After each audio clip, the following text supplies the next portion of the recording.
Le damos la bienvenida a todos los profesores que nos están acompañando de todos estos diferentes estados de alrededor de Estados Unidos. Y de nuevo les damos la bienvenida a los que nos acompañan por primera vez. Nosotros hacemos estas charlas todos los meses, el tercero o cuarto viernes del mes. Invitamos diferentes autores. Hoy tenemos con nosotros a Judy Goldman. Sí, nací en México, pero fíjate que en mi casa se hablaba inglés y español. Y yo aprendí los 2 idiomas casi al mismo tiempo, y siempre para mí ha sido una cosa muy importante poderme comunicar en 2 idiomas, tanto escrito como hablado. Y creo que los que somos bilingües, y a veces me encantaría ser trilingüe y conocer más idiomas, creo que tenemos un regalo en nuestra vida, el poder hablar 2 idiomas y poder manejarnos en 2 idiomas. Y 2 de los idiomas que hay más hablantes en el mundo de inglés y español que de muchísimos otros idiomas. En algún lugar leí que inglés, español y chino e indio son los 4 idiomas más hablados en el mundo, y nosotros tenemos la ventaja de tener los 2 de ellos. Sí, así es. Y para todos nuestros niños que nos escuchan bilingües, eso es lo que nosotros animamos y promovemos en Books del Sur. Yo pienso que podemos empezar. Es para nosotros un gusto presentar a Judy hoy. Judy, bienvenida. Judy es autora de cuentos de más de 60 libros infantiles que se han publicado en México, Colombia, Brasil, Alemania, Austria, Estados Unidos. Desde muy pequeña, Judy nos cuenta que gracias a que sus padres siempre fueron grandes lectores, ella siempre estuvo rodeada de libros. Leía mucho y se enamoró de los libros y de la literatura, y siempre está leyendo libros, siempre está cargando con sus libros, y desde que sus niños eran pequeños, ella les leía historias, y varias de estas historias han sido no solo premiadas, sino publicadas. Y han sido ilustradas por los mejores ilustradores de México. Hoy te damos la bienvenida, Judy. Judy nos viene para leernos el libro La Vuelta a México en 5 leyendas. La historia que hemos escogido para hoy es Chocolate en la Catedral. Es una historia un poco más larga. Les pido a los niños mucha atención, abran sus oídos, escuchen y tengan listas sus preguntas para cuando termine Judy de leer su historia. Los dejo entonces con Judy. Pues miren, este es el libro que vamos el del que les voy a leer un cuento hoy, o parte de un cuento. Vamos a ver cómo vamos con el tiempo, ¿verdad? Y empieza así. Y les quería platicar un poco también sobre la cuestión de las ilustraciones, porque están viendo algunas de ellas en la pantalla, y la ilustración es muy importante. Las hizo Israel Barrón, y me encanta el trabajo de él. Y empieza así. Bajo el fuerte sol chiapaneco, Juana María y Lupe caminaron por las calles de Tuxtla hasta que unos minutos después llegaron a la Catedral de San Marcos. Una vez que entraron al fresco interior, Juana María buscó a sus amigas Gertrudis, Ana y Teresa. Las vio sentadas en la última hilera de bancas a la izquierda, acompañadas por sus nanas, y se sentó junto a ellas. Luego saludó a los que estaban justo del otro lado del pasillo, un nutrido grupo conformado por doña Chuchita Ramírez y Rocha, su esposo y su extensa familia. Todos sorbían chocolate caliente y disfrutaban de una montaña de pastelillos. Al poco tiempo llegaron Jorge y Carlos, los hermanos de Teresa, para completar el pequeño grupo de jóvenes. Las nanas sacaron las chocolateras, sirvieron la bebida en tazas de porcelana y repartieron las rosquillas. Juana María puso varias en un plato, lo extendió a doña Chuchita y susurró: ¿Quieren probar algunas rosquillas de almendra? Están muy buenas. Y se lo hizo. Juana María colocó su dedo índice frente a su boca. Shh. Todos callaron durante unos minutos hasta que Carlos murmuró: Quiero más chocolate del que trajo Juana María. Está delicioso. Y giró con la taza en la mano para que Lupe le sirviera un poco más. Todos guardaron silencio e intentaron concentrarse. Las tazas subieron y bajaron de las bocas de todos, y una por una las golosinas desaparecieron.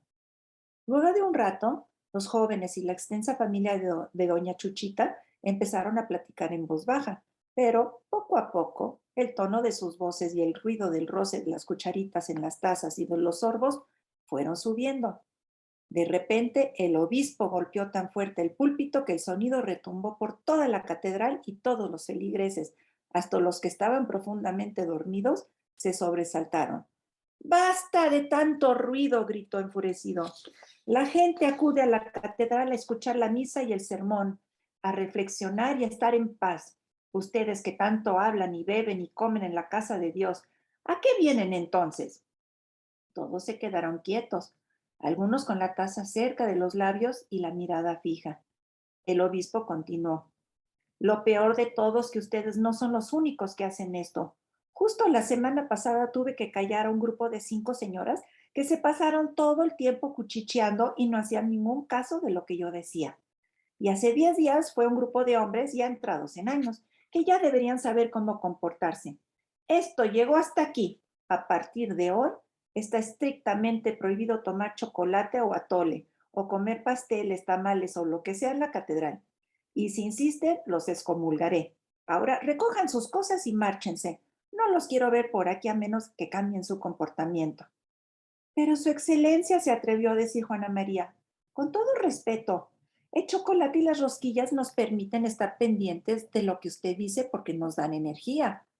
Pero el obispo, con la cara roja, ante la impertinencia de la joven, gritó, basta, basta ya, no más comida ni bebida en la catedral. Y mejor váyanse antes de que los excomulgue de una vez. La familia de doña Chuchita y los jóvenes se pusieron de pie y salieron de la catedral, seguidos por las nanas cargadas de sus canastas, donde habían metido todo tan rápido que una de las chocolateras quedó de lado y derramó su líquido. Pronto, la noticia se escuchó en todo Tuxtla, sobre todo porque al día siguiente, el obispo mandó colocar un letrero a la entrada de la catedral que decía, por órdenes de su excelencia el obispo, a partir de este momento y hasta nuevo aviso, queda estrictamente prohibido beber y comer en la Catedral de San Marcos. Quien sea sorprendido será entregado a las autoridades eclesiásticas y excomulgado de inmediato. En las casas, mercados, comercios y esquinas, la gente habló de lo sucedido. Algunas personas dijeron que el obispo tenía razón, pero muchas más, muy molestas, dijeron que tomar chocolate y pastelillos en la catedral no era pecado ni le hacía daño a nadie. El obispo se ganó varios enemigos. Al siguiente domingo se corrió la voz de que se podía acudir a misa en el convento cercano a la catedral y que siempre y cuando los fieles se mantuvieran en silencio, podían beber y comer en el interior. Numerosas personas, entre ellas Juana María, sus amigos y la familia Ramírez y Rocha, fueron allí. Se acomodaron a su gusto en pequeños grupos a escuchar misa y durante toda la celebración tomaron chocolate y se deleitaron con las rosquillas y los pastelillos que traían. La visita al convento resultó tan agradable que los asistentes estuvieron atentos todo el tiempo. A partir de ese día, la cantidad de gente que acudió a misa en la catedral empezó a disminuir hasta que solo llegaron 5 personas y como 2 de ellas eran bebés, no contaron. Una noche el obispo casi no durmió. Después de un rato se levantó, fue a la cocina y se preparó una jarra de chocolate caliente. Bebió taza tras taza de la deliciosa bebida mientras le daba vueltas al asunto, hasta que resuelto decidió que era momento de investigar por qué los parroquianos no acudían más a escucharlo. Al domingo siguiente, mientras otro sacerdote oficiaba en la catedral, el obispo entró y salió de varias iglesias en busca de sus feligreses usuales. No los encontró. Se había detenido bajo la sombra de un gran árbol para resguardarse del sol, cuando a lo lejos vio a Juana María saliendo de su casa, otra vez con la nana Lupe y su canasta tapada con la servilleta llena de flores bordadas en el brazo. Sin pensarlo 2 veces, el prelado las siguió y a distancia hasta que las vio entrar en el convento. El obispo intentó esperar a que salieran, pero los minutos le parecieron larguísimas horas. Cuando se hartó, se asomó por la puerta y casi se fue de espaldas al ver a la nutrida concurrencia que, sentada, bebía chocolate, saboreaba bizcochos y de vez en cuando susurraba. Todos prestaban atención a un padre joven, quien con voz melodiosa rezaba con fervor. El obispo irrumpió en el convento y gritó, «Todos ustedes son pecadores». La concurrencia volvió a verlo, pero unos segundos después viraron de nuevo para escuchar al padre, quien siguió como si no se hubiera hecho una interrupción. Nadie le prestó atención y sin decir una palabra más, el obispo se dio la vuelta y se fue a su casa. Durante días y noches enteras no dejó de pensar en qué hacer para remediar el asunto del chocolate en la catedral. Casi no comió ni bebió nada hasta que una noche un agradable olor llegó flotando a su recámara. No pudo resistir el aroma de canela y cacao y de lo que seguramente eran tamales. Se levantó de la cama y siguiendo el olor llegó a la cocina. En el fogón había un pocillo de barro lleno de chocolate caliente y a un lado 4 enormes tamales de chipilín. El obispo pensó, ¿qué alma caritativa me habrá dejado esta rica bebida y estos deliciosos tamales? Dios la cuide. Luego los devoró y disfrutó la bebida que tanto le gustaba. Al día siguiente, el obispo fue encontrado muerto, desplomado sobre la mesa y con el pocillo hecho añicos en el piso. La noticia corrió por las calles de Tuxtla y fue la comidilla de muchos días. Nunca se supo qué causó la muerte del obispo. Algunas personas aseguraron que fue el empacho causado por los tamales, otros opinaron que fue un ataque al corazón y hubo quien afirmó que fue una profunda tristeza causada por el abandono de sus feligreses. Pero la mayoría creyó que fue un pocillo de chocolate caliente que alguien envenenó y dejó en su cocina. El obispo fue enterrado en el panteón y al poco tiempo hubo gente que reportó haberlo visto en los pasillos de la catedral con un pocillo lleno de un líquido humeante en la mano. Y ahí dejamos, así termina este cuento de chocolate en la catedral. Espero que les haya gustado y que bueno, que busquen este libro porque tiene otros cuentos que tienen que ver con fantasmas también, porque me gustan los cuentos de fantasmas. No sé si a ustedes les gustan los cuentos de fantasmas, pero a mí sí. Qué buena historia, Judy, muchas gracias. Uno que nos dieron ganas de tomar chocolate y esa iba a ser mi pregunta. ¿Qué te inspiró a escribir este libro y estas historias? Bueno, yo hace muchos años que llevo investigando leyendas y mitos y cuentos de tradición oral de México porque me encantan. Y tengo varios libros publicados con ellos. Y el tema de México siempre me ha fascinado. Y en estas investigaciones que he hecho me encontré con cuentos como los que salen en el libro. Uno que tiene que ver con piratas, el del chocolate en la catedral, otro que se llama La Maltos, que tiene que ver con una mujer que la acusan de brujería, ¿será o no será? Y los reuní en este libro porque ya había yo publicado en la editorial Castillo otros 2 libros que tienen que ver con cosas que tienen que ver con México. Rápidamente, nada más les enseño las portadas. Este se llama El bailarín del sol y otros cuentos mayas. Y este se llama Las almas de la fiesta y otros cuentos de Día de Muertos. Y las ilustraciones también las hizo Israel Barrón. Y bueno, yo he, ¿cómo diré? He bebido de toda la riqueza cultural que hay en México, de sus fiestas, de sus celebraciones, de sus cuentos, de los cuentos que cuentan los pueblos originarios de México que me encantan, especialmente los que tienen que ver con animales, porque me gustan mucho los animales. Y pues de allí salió esto, de juntar estos cuentos que se contaban en la época virreinal de México pero con un niño que se llama Marco y tiene una tía que se llama Nelly y su tía Nelly es una mujer muy aventurera, es antropóloga, socióloga, arqueóloga. Y un día llega ella y le dice, nos vamos de viaje. Y Marco está encantado porque siempre ha querido irse de viaje con su tía. Y van a investigar en 5 partes del país estos cuentos que la gente cuenta para ver si tienen algo de real o no y Marco, bueno, se divierte muchísimo y yo me divertí muchísimo escribiendo los cuentos también porque siento que en mi caso yo me tengo que divertir mucho cuando estoy escribiendo porque si no, no me salen bien los cuentos. Y eso se nota cuando los lees, uno puede sentir esa emoción. Veo varios comentarios en el chat, muchas personas agradeciéndote, gracias por compartir la riqueza cultural de México. Tenemos alrededor de 10 minutos para preguntas y este es el momento en que quiero animar a las profesoras y a los niños, ya sea que abran su micrófono, levanten su manito. Tenemos una persona de Books del Sur, Ignacio, que nos va a ayudar también a monitorear y ver si quieren hacer la pregunta en el chat, está bien, o si quieren abiertamente decir que tienen una pregunta y decirla, por favor, adelante. Vamos a estar acá viendo el chat si tienen preguntas. ¿Tú me puedes leer algunas preguntas? Te las leo. Sí, en cuanto empiecen a llegar, veo comentarios que dicen, gracias por compartir la riqueza de México. Una profesora dice, me encantan las historias de fantasmas, gracias por compartir. Pregunta de qué parte de México es la autora y una pregunta de Jacqueline. Sí, soy de la Ciudad de México y aquí sigo viviendo. Bueno, cerquita, pero aquí sigo viviendo. Ah, ok. Una pregunta de los estudiantes de El Salvador. ¿Cuánto tiempo te toma completar un libro? De Steven, ¿cuántos libros has escrito? Y de Victoria, ¿siempre, siempre has sido una autora o has tenido otra carrera?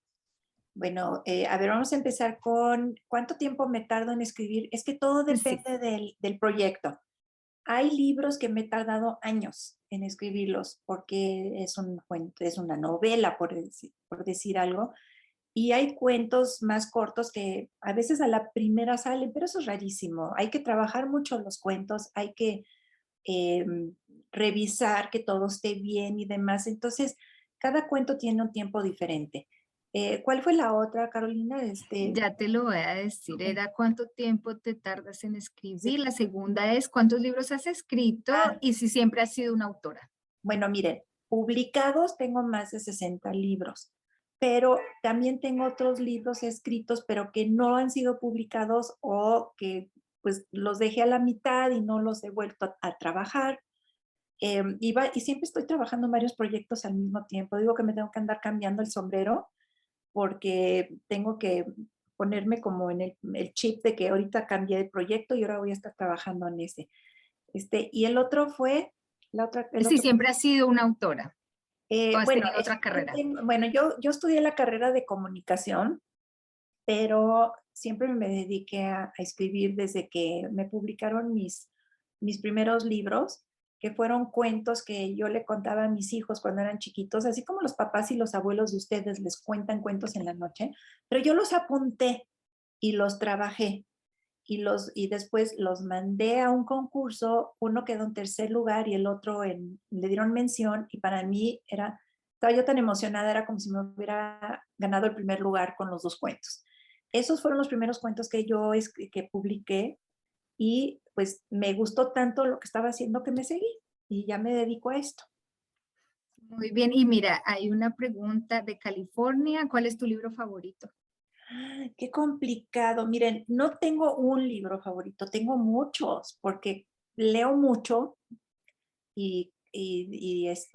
pero por ejemplo, uno que me encantó, que el otro día lo estaba recordando, se llama The Giver, El dador de Lois Lowry, no sé si lo conocen, fabuloso libro. Y después ella escribió otros 3 libros que tienen que ver con ese mundo que ella creó y me parecen fantásticos. Pero también me encantaban los libros de Narnia, por ejemplo, cuando era chica.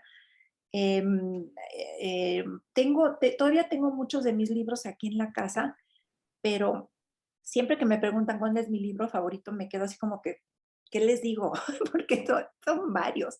También me gusta mucho el autor Ray Bradbury, que escribía fantasía, porque me encanta la fantasía. Entonces, bueno, ahí se los dejo para que vayan buscando esos libros también. Hay una niña, Sofía, que siempre nos acompaña en nuestras charlas, que pregunta qué cree que mató al obispo. No, pues eso se los dejo a ustedes. Lean el cuento y ustedes ya lo pueden platicar o imaginar. Y después, ¿saben qué? Escriban otra parte después del cuento, porque yo eso a veces lo hago, me imagino qué pasó después de que termina el cuento. Y en este caso, pueden ustedes imaginar qué fue lo que pasó, qué mató al obispo, y escríbanlo, escríbanlo, se van a divertir mucho.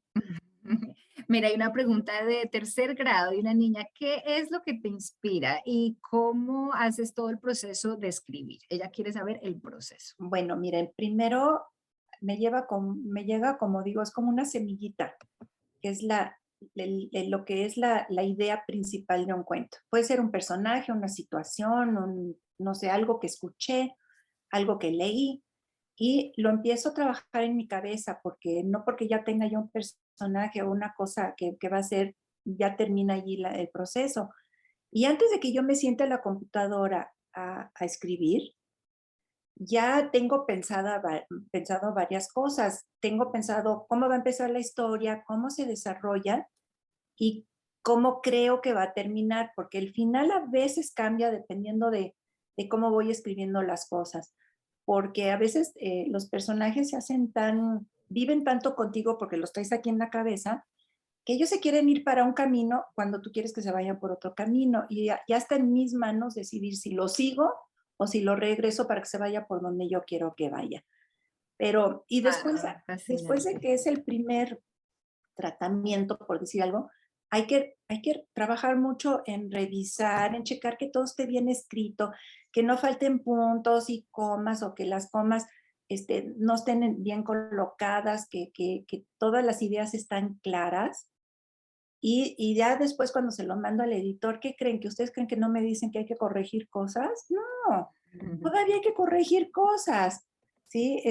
Por eso les agradezco tanto a los editores, porque a veces uno ya está tan metido en el texto que ya no te das cuenta en dónde hay cosas que hay que corregir o mejorar o quitar de plano, porque a veces hasta uno acaba quitando cosas que no vienen al caso que estén en el cuento, ¿sí? Entonces, Claro. por eso a veces es muy tardado. Me han salido cuentos que me he sentado y no sé, en una semana ya está el cuento. Pero como les dije antes, otros son años, años. Wow. Hay una profesora que tiene su mano levantada. Antes de eso preguntan dónde se venden los libros. Los libros los tenemos en Books del Sur y nosotros es nuestra misión traer este amor a la literatura y traer los libros de todos los países hispanohablantes a las escuelas. Entonces se pueden comunicar con nosotros. Con mucho gusto nosotros contactamos a las escuelas. La idea es que ustedes tengan acceso a esta literatura riquísima y a estos libros tan hermosos de Judy.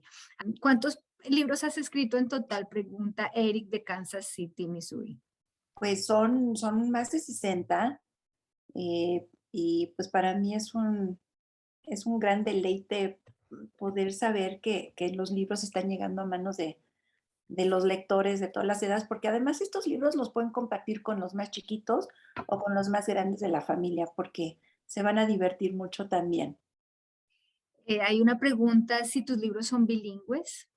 No, fíjense que no, solo tengo un proyecto de un libro bilingüe, pero generalmente escribo en un idioma o en el otro.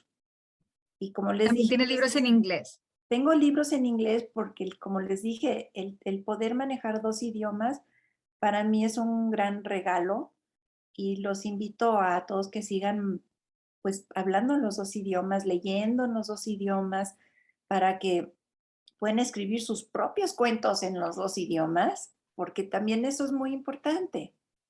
Mira, y justo de eso pregunta un niño de la escuela Lincoln, ¿cuántos años tenías cuando escribiste tu primer libro? Tenía yo pues treinta y tantos, no me acuerdo bien, tendría yo unos 32 años más o menos, más o ¿Y menos. en qué año publicaste tu primer libro? Ahí te vamos a hacer el El cálculo, pero es primero, otra pregunta. sí, el primero salió creo que en el